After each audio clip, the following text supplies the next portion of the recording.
Okay, today's cultural minute. Um, I want to do a couple of Robert Bly's iconic earlier poems uh, from like the 60s, 50s, 60s.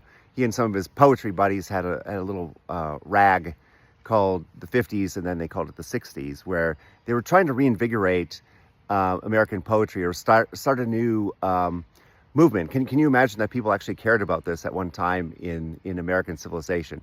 But and he was trying to introduce ideas from other cultures and times, and especially just try to give models and ideas of how to infuse the spirit, energy, and what he called this leaping quality in poetry, where the associations come fast, but if you study the poem, you can see the strings. It's not just fanciful. It's not just you know um, playing around. It actually had a deeper meaning, and that's why it's poetry, I guess.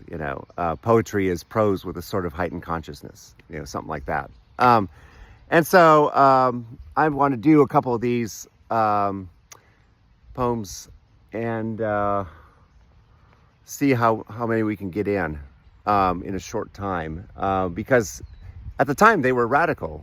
It was very different from a lot of the dross that was being produced at that time, where people were trying to emulate old styles, or they were trying to write things that were too poetic. So he said, watering the horse.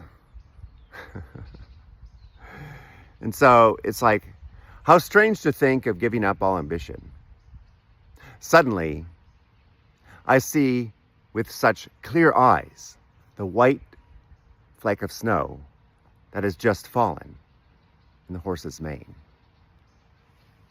So there you have it. In as few words as possible, very spare on the page, but beautiful graphically. And that poem is something that can give you energy if you're receptive to it. If you've done the work in your own life, you understand where he's leading and what he means by that. I think we're going to just do one today, because I keep being told to do shorter videos. And so, I hate that part of our culture. I think you should listen to me, but bye for now.